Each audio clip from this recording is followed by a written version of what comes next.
کنکوری عزیز، درودتان باد. فرشاد فتویی هستم، مدرس ادبیات و زبان فارسی کنکور. با پاسخ تشریح سوالات درس فارسی کنکور فنی حرفه‌ای 1404 که چند روز قبل یعنی هفته شهریور برگزار شد در خدمتتون هستم.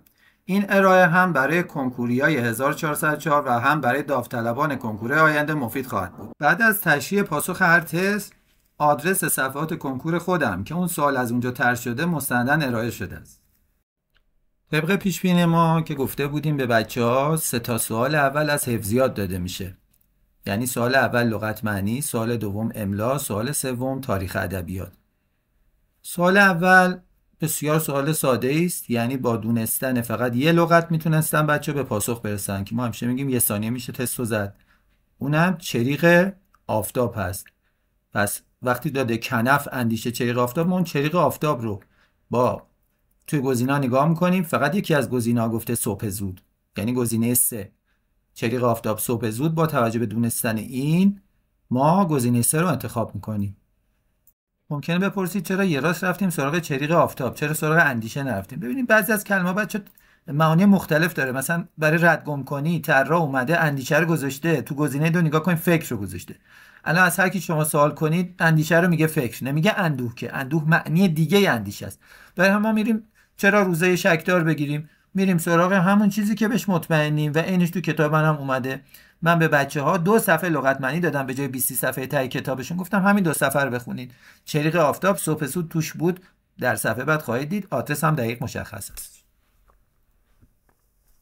همونطور که میبینید الان توی صفحه 22 کتابم تو ستون وسط واضح نوشتم چریغ آفتاب یعنی چی؟ یعنی طلوع آفتاب یا صبح زود، که طراح اومده دومی یعنی صبح زود رو گذاشته.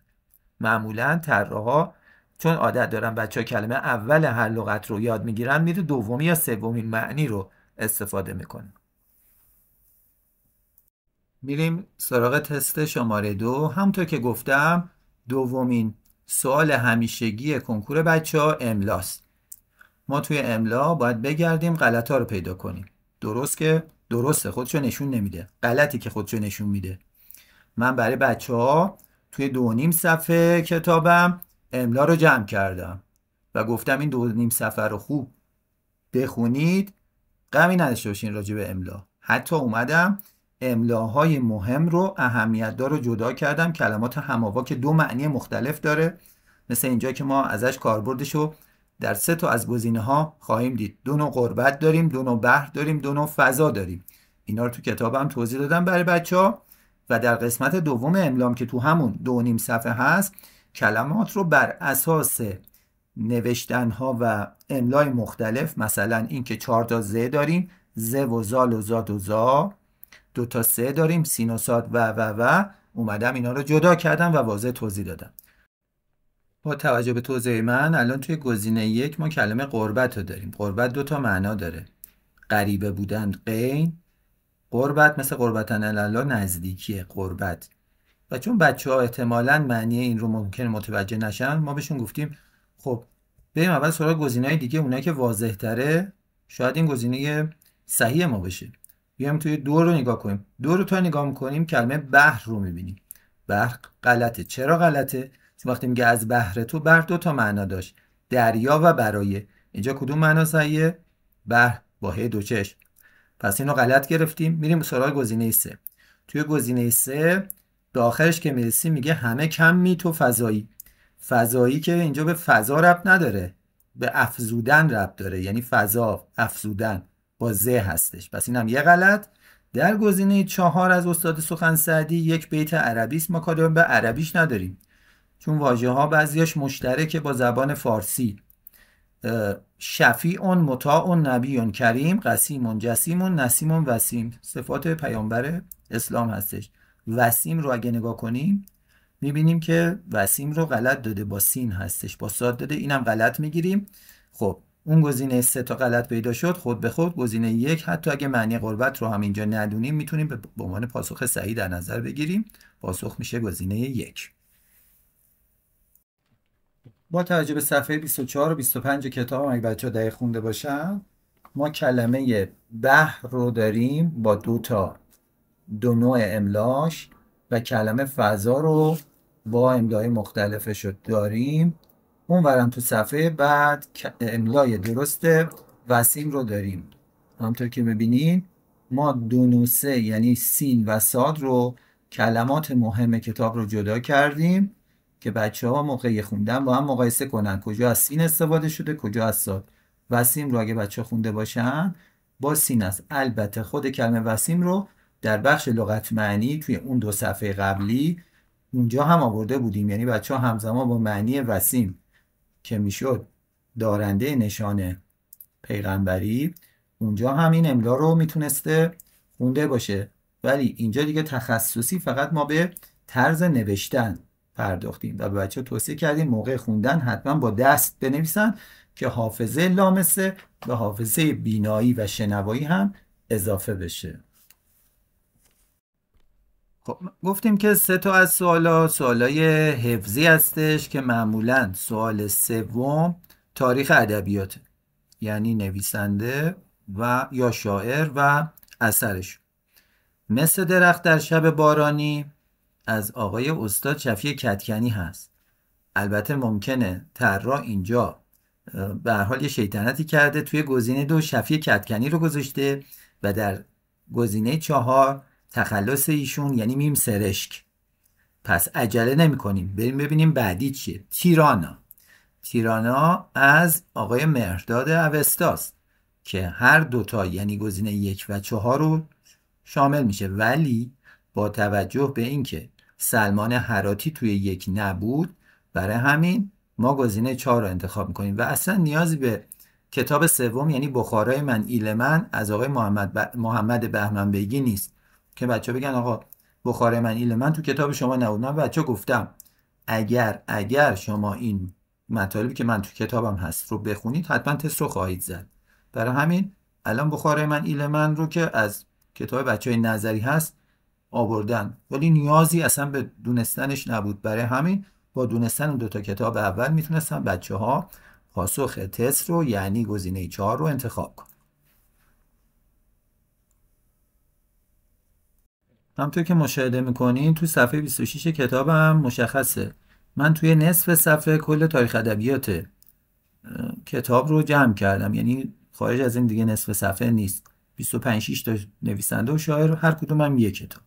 الان اگه نگاه کنی تیرانا و مثل درخت در شب باران اسم هر دو مؤلفشون حتی میم سرش که نام تخلص آقای استاد شفیع کدکنی هست رو آوردم که بچه ها با دونستن همه میتونستن تست رو بزنن. و اما از سوال 4 به بعد سوالات مفهومی شروع میشه بعد از سوالات حفظی. یعنی شاگردای ما 3 تا سوال با خیال راحت زدن، 30% تو جیبشونه، روحیه گرفتن، اول کنکور بوده، اول سوال دفترچه 3 تا رو زدن 30% گرفتن، روحیه گرفتن، میرن برای سوال مفهومی. سوال شماره 4 از آرایی هست. آرایی ها 1 یا 2 سوال همیشگی کنکوره. بریم نگاه کنیم ببینیم از چه آرایی هایی طراح استفاده کرده. شده است گرد ز افتادگی به باد سوار، نشسته است گردن کشی نشان در خاک. نگاه کنیم ببینیم آیا جناسی میبینیم، اصول معادله میبینیم خیر همچی چیزی نیست. گرچه اصول معادله مربوط به کتاب بچهای نظریه بوده در کتاب بچهای فنی حرفه‌ای منتها از سال 98 نظام جدید برداشته شده اصول معادله. به بچه ها من توضیح دادم عین تستم داریم که اصول معادله رو ما به عنوان گزینه‌های غلط گذاشتیم، یعنی کاربردی در پاسخ نداشته، تأثیری نداشته. برای همین بچه ها اگه میگفتن خب وای اصول معادله بلد نیستیم باید به توضیح من که سر کلاس گفتم توجه میکردن که تأثیری تو پاسخ نداره، حتی میدونستن گزینه 1 و 3 رو بردارن و بین 2 و 4 دنبالش بگردن. بریم سراغ گزینه 2 و 4. در گزینه 2 حسن تعلیله. همونطور که توضیح داده بودم سر کلاس به بچه و توی کتابم هست حسن تعلیل بر پایه 2 موضوع هست، یعنی با 2 موضوع میتونیم حسن تعلیل رو پیدا کنیم. اول ببینیم آیا راجع به موضوع صحبت کرده، موضوعی آورده. اینجا نگاه میکنیم موضوع چیست؟ موضوع گرد به باد سوار شده، یعنی گرد و خاک سوار باد شده. این موضوع، پس موضوع 2 نقطه گرد و خاک سوار باد شده است. حالا باید بریم دنبال چرایی این موضوع. در درجه دوم دنبال چرایی این موضوع میگردیم و باید حتما علت واقعی نباشه، علت خیالی باشه. یعنی حسن تعلیل وقتیه که علت خیالی آورده باشه و نگاه میکنیم ببینیم چرا گرد و خاک سوار باد شده، شاعر چیو انتخاب کرده، میگه ز افتادگی. پس علتشو از فروتنی، تواضع و افتادگی زیاد گرد و خاک اینو اشاره کرده و میبینیم این یک علت واقعی نیست، علت خیالی است. پس حسن تعلیل انتخاب میشه، حسن تعلیل انتخاب میشه. استعاره. برای استعاره به بچه ها گفتیم استعاره کلمه است که جایگزین مشابهش میشه. اگه بتونیم مستقیم پیدا کنیم که فبه المراد، اگه نه یه قانونی بهشون گفتیم به نام قانون تشخیص استعاره که هر تشخیصی استعاره هم داره. یعنی اگر ما آره تشخیص رو که تشخیصش اتفاقا خیلی آسونه پیدا کردیم خود به خود استعاره هم داره. الان نگاه کنیم نوشته گرد و خاک سوار باد شده. سوار شدن کار کیه؟ کار آدمه. میگیم مگه آدمه، میشه تشخیص، نتیجه استعاره. پس استعاره هم انتخاب میشه. پاسخ میشه گزینه 2. من آرایی ها رو توی 2-3 صفحه کتابم جمع کردم. تاکید کردم به بچه ها بیشتر تمرکزتون رو صفحه 2 کتاب باشه، یعنی همون یک صفحه که 3 تا آرایی های مهمترین آرایی ها توشه: حسن تعلیل، تشبیه و استعاره. خب الان توی تست امسال از حسن تعلیل و استعاره استفاده شده. حسن تعلیل 2 تا موضوع داشت، توضیح دادم که ما اینجا با مثال آوردیم. چند تا مثال تو تستام خیلی مثال کار کردیم، همه مثال هم خارج از کتاب هست، از بیت‌های جدید استفاده شده. و همینطور برای استعاره هم همینطور. اون نکته بسیار مهمش رو هم که هر تشخیصی استعاره داره هم توی کادر برای بچه ها آوردیم و براش خیلی تست زدیم، به طوری که بچه ها دیگه اکثرا وارد شدن که هر جا نتونستن استعاره رو استفاده کنن برن از راه تشخیص استعاره رو پیدا کنن، که امسال هم مثل سالیان قبل طراح ازش استفاده کرده بود. دستور زبان فارسی ازش 3 تا تست دادم. من سر کلاس هم به بچه ها از مواردی که دستور زبان فارسی توی فنی و حرفه‌ای آورده شده پیش بینی کرده بودم که این 3 موضوع انتخاب بشه. یکیش تعیین نقش کلمه است، یکیش وابسته و دیگری انواع آن. الان توی سوال 5 انواع آن رو می‌بینیم و 2 موضوع دیگه هم توی سوال‌های بعدی آورده شده. دقیقاً عین پیش بینی ما. گفته آن در کدام واژه پسوند قیدساز است. اینجا یه بدسلیقگی طراح کرده به نظر من، برای اینکه اگه ما واقعاً بخوایم ببینیم پاسخ چی هست 3 تا از این گزینه‌ها میتونه پاسخ ما باشه. در گزینه 1 شادان و خواهان رو داده، گزینه 2 شامگاهان و سحرگاهان، گزینه 3 کوهان و ماهان، گزینه 4 خاوران و گیلان. توی درس بچه هم آورده شده که خاوران و گیلان پسوند آن از نوع مکانه، چون اشاره به مکان کرد. کوهان و ماهان یعنی مثل کوه و مثل ماه، پس آن پسوند آن کاربردش میشه مثل و مانند.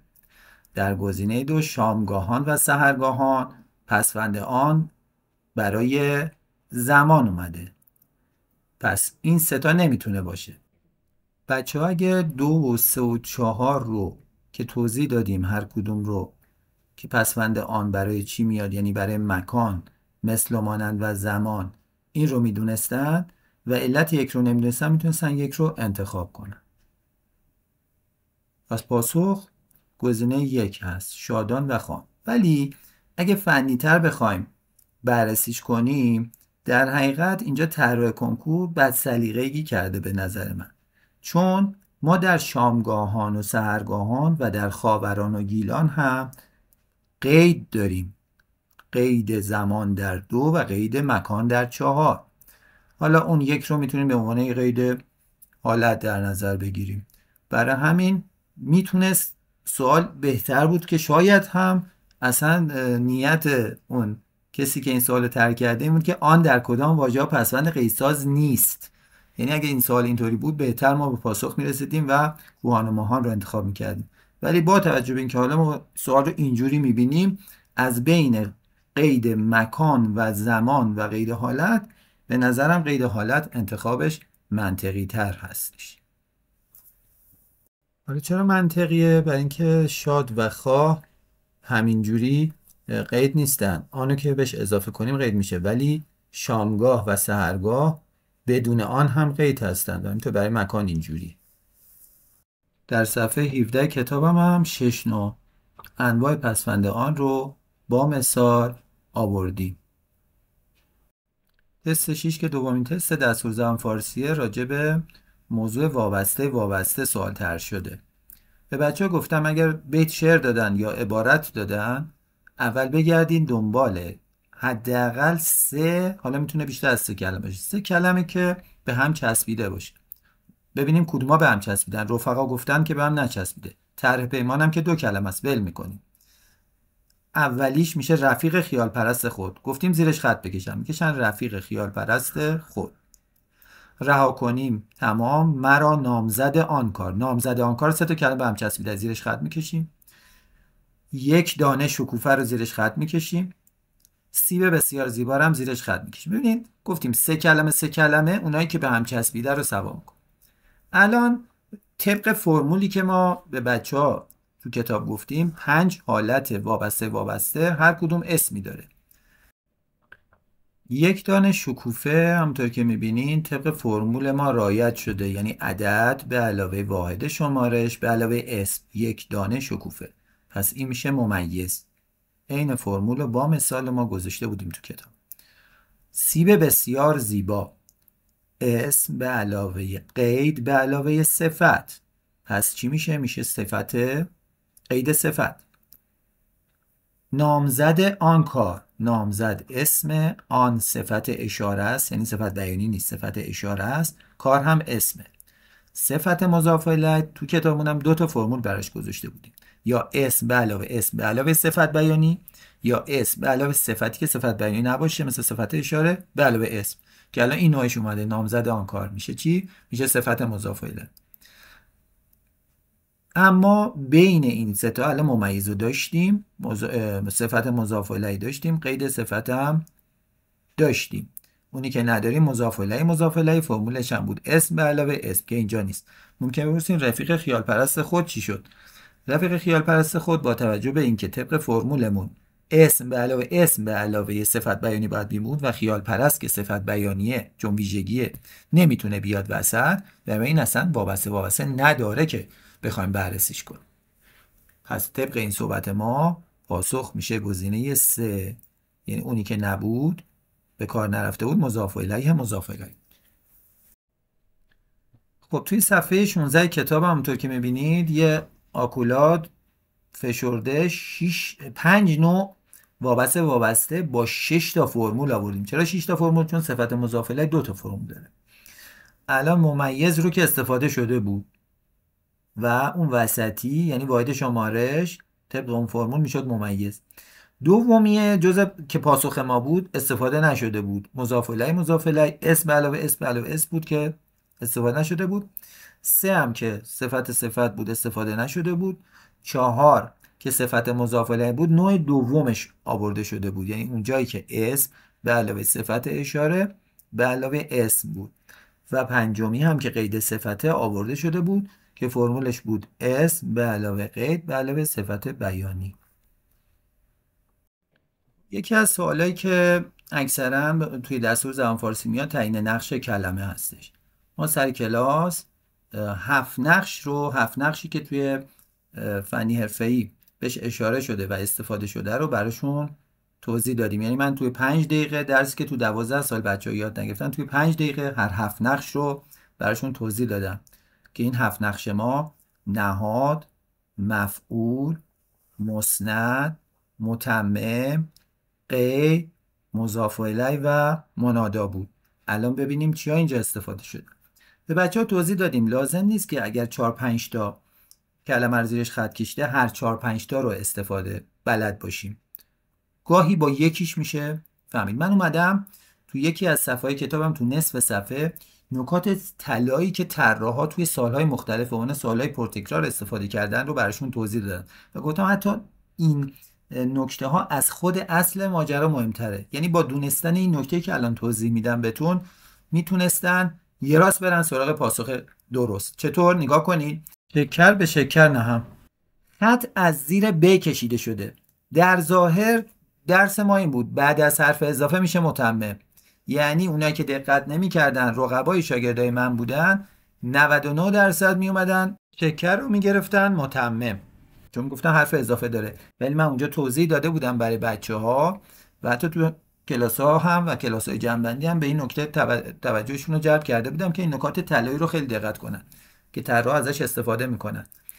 ب که حرف اضافه هست، خط از زیر حرف اضافه کشیده شده. ما گفتیم بعد از حرف اضافه میشه متمم. خود ب که حرف اضافه هست بالای خطه، داخل کلمه است، برای همین این دیگه متمم نمیشه. و چون این کلمه قابل حذف میشه قید. به گزینا نگاه کنید، تنها گزینه ای که دومیش قید همینه، یعنی سه تاش متممه. طراح اومده شیطنت کرده با توجه به اینکه بچه‌ها به خاطر حرف اضافه متمم انتخاب میکنن، سه تا گزینه دیگر رو متمم داده. اونایی که این نکته طلایی من رو بلد بودن میتونستن تو 1 ثانیه گزینه 2 رو به عنوان پاسخ صحیح استفاده کنن. حالا در مورد نکته دیگه که به بچه گفته بودم مفعول بود، که گفتم مفعول معمولا راش رو نمیذارن، خودمون باید بذاریم. از روی معنی میفهمیم. اگر تو باز براری حدیث من را بدهان، حدیث من را بدهان. خب خیلی فهم کنن اینجا من میشه مفعول چون من را گرفته. خیر، من به حدیث اضافه شده میشه مضاف الیه که اصلا جزء خط ما نیست. پس اون رایی که بعد از من میاد بر اول یعنی حدیثه. پس حدیث من را حدیث میشود مفعول. این هم نکته بود، ولی اصلا از این نکته شماره 1 که توی کتاب من بود استفاده نمیشد و اون نکته شماره 3 که راجع به شکر اینجا گفتم استفاده شد و با همون به پاسخ صحیح رسیدیم. همونطور که توضیح دادم تو صفحه 12 کتابمون نکات طلایی که گفتم طراح کنکور خیلی ازش استفاده میکنن رو آوردم. نکته اول راجع به اون مفعول بود. نکته سوم هم راجع به اون خطی که میکشن که اگر حرف اضافه بیرون باشه خط از بعد حرف اضافه بشه میشه متمم. اگه خط از زیر حرف اضافه کشیده شده باشه اینجا نقش قید رو میتونه بگیره چون قابل حذف. تست شماره 8 متاسفانه خارج از منابع کنکور یعنی منابع سازمان سنجش که درس فارسی 3 هست، کتاب فارسی 3 هست انتخاب شده. به طب توی کتاب من هم نبوده، توی کتاب درسیشون هم نبوده، توی منابع کنکور هم نیست. اما موضوع راجع به انواع معانی دوختن هست. در گزینه 4 مادرش بود آن فریب آموخته وام بی حد از عطایش دوخته. اینجا دوخته به معنای بستن و دوختن نیست، به معنی وام دوختن، به معنی وام دادن هستش. پاسخ پس گزینه 4 میشه. متاسفانه این الان یه روال شده، 1-2 ساله، پارسال هم همین بود. یه سوالو طراحا میان خارج از منابع کنکور میذارن، ولی باورتون نمیشه شاگردام شاهدن. توی پیام آرامش بخش که من روز قبل از کنکور به بچه‌ها گفتم که چون یه روال شده پارسال هم یه سوال خارج از کتاب دادن، احتمال زیاد هست که امسال هم یه سوال خارج از منبع بدن. با دیدن اون سوال رویتون رو نبازین، بپردازین قشنگ به 9 تا سوال دیگه. خود 9 تا سوال میشه 90%. اون یه سوال رو دیگه اگه شانسی خواستین بزنین، ولی به نظر من نزنین بهتره چون نمره منفی داره. تست 9 و 10 کنکورم که همیشه از قرابت مفهومی هست. ما تو کتابمون مفاهیم مهم رو با مثال و تست برای بچه آوردیم و دقیقاً یکی از مفاهیمی که باشون کار کرده بودیم موضوع مهم تقابل یا ضدیت عقل و عشقه. این که مفهوم به بچه‌های کلک یاد دادم، گفتم اصلا کاری به مفاهیم نداشته باشید، بگردید ببینید توی کدوم گزینه هستش که عقل و عشق یکی از این دو رکن نیستش، اون میشه پاسخ ما. عینش هم برای چند تا تست زدیم. به همین سادگی نگاه کنیم. گزینه 1 عقل رو داره، عشق هم داره. گزینه 2 عشق رو داره اما عقل نداره. گزینه 3 عقل رو داره، عشق رو هم داره. گزینه 4 عشق رو داره، کلمه عقل نیست، ولی به بچه ها یاد داده بودم که ممکنه به جای کلمه عقل از هوش یا خرد استفاده کنن که ما اینجا میبینیم کلمه هوش هستش. تازه اگه هوش رو در نظر نگیریم خرد هم هستش و همین برای ما کافیه که به پاسخ صحیح برسیم، یعنی اونی که یکی از دو رکن رو نداره گزینه 2 هست که عشق رو داده ولی عقل نداده، پس همون گزینه دو. بالای صفحه 37 کتاب همونطور که میبینید مفهوم تقابل یا ضدیت عقل و عشق رو با مثال و چند تا تست آوردم. البته توی قسمت تست ها هم چند نمونه دیگه ای تست براش آورده بود. و اما حسن ختام یا فرجام نیک یا پایان خوش، تست دهم، دومین نکته قرابت مفهومی که اتفاقا توی کتابم بهش اشاره کرده بودیم با مثال. بحثه، یعنی با خوندن 4 تا بیت میفهم که 3 تاش داره راجع به سختی فراق یا دوری از یار صحبت میکنه. نگاه کنید به گزینه 1. بیستون ناله زارم چو شنید از جا شد، کرد فریاد که فرهاد دگر پیدا شد. 2. بگذار تا بگریم چون ابر در بهاران، که از سنگ ناله خیزد روز وداع یاران. روز وداع یاران یعنی وداع یار انقدر سخته که صدای ناله سنگم در اومده، پس این میشه سختی فراق یار. 3. سنگ را در ناله می آرد وداع دوستان. همینجا وایسین، وداع دوستان انقدر سخته که سنگ، صدای ناله از سنگ بلند میشه. 4. بازا که در هوایت خاموشی جنونم، فریادها برانگیخت از سنگ کوساران. میگه در دوری از تو برگرد که با دوری تو من مجنون شدم، دچار جنون شدم. بعد اومده گفته که انقدر سخته که صدای سنگ کوهستانم در اومده. یعنی قشنگ 2 و 3 و 4 داره هر سه یه موضوع راحتی رو که مهم هم هست، یعنی فراق یار، که اکثر شاعرها هم از فراق و دوری یار شاعر شدن. این ستا رو به زبان بسیار ساده توی اشعار آورده. اما گزینه 1 بی ربط به موضوع سختی فراق یار، پس پاسخ میشه گزینه 1. توی صفحه 38 کتابم همونطور که بالاش میبینید نکته به عنوان تیتر آوردم سختی فراق یار، براش مثال زدم چند تا و اتفاقا توی تستا هم چند تستی براش آوردم به عنوان نمونه. که از این تستا رو هم اینجا میبینید که چقدر شبیه اون تستیه که طراح انتخاب کرده. و این بود پاسخ تشریحی سوالات کنکور درس فارسی کنکور 1404 فنی حرفه‌ای. امیدوارم که براتون مفید بوده باشه. راجع به کتابم یه توضیح بدم. آخرین ویرایشی که چاپ کردم ادبیات فارسی کنکور فنی حرفه‌ای که روی جلد و پشت جلدش می‌بینی، یه کتاب بسیار فشرده است. من به بچه‌ها گفتم کتاب فارسی، یعنی بی‌نیازن از خوندن کتاب فارسی که 200 چند صفحه است، و گفتم که این کتاب تمام مطالب کنکور رو شامل خواهد شد و به استناد دیدین طبق آدرس حتی صفحه و خود نمونه رو براتون آوردم. سالهای قبل هم چنین بوده. البته من کتاب دیگه هم دارم که الان چاپ میشه از انتشارات جوزان که اون یکم حجمش بیشتره و البته خب یه سری مطالبشو من حذف کردم که هنوز اونا دارن ویرایش جدید ندن و اونو به چاپ ادامه میدن. برای همین کتابی که خودم معرفی میکنم یه کتاب فشرده تره، 40 چند صفحه بیشتر نیست و تمام اون مطالب رو همراه با مثال و نکته های طلایی و تست ها رو و تست های کنکور سالهای مختلف رو شامل میشه. برای تهیه‌اش میتونید با این تلفن از طریق تلگرام یا تماس این رو تهیه بفرمایید.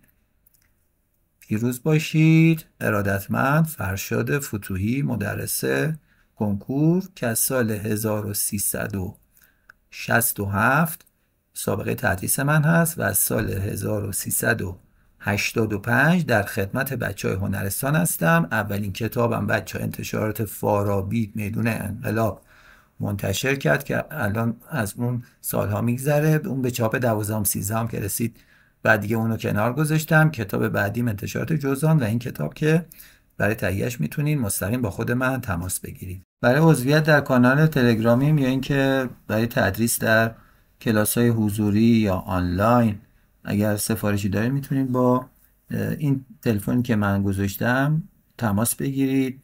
صفحه اینستاگرام من هم هست، فرشاد فتوحی، 55,000 فالوور داره. یه صفحه جدید اینستاگرام من هم هست که فرشاد فتوحی نیو پیج هست. از هر کدوم میتونید توی اینستاگرام منو دنبال کنید. و اینکه اگه میخواین ویدیوهای بعدی منو از دست ندین، کانال یوتیوب منو دنبال کنید و به دوستانتونم معرفی کنید. تا درودی دیگر بدرود. پیروز باشید.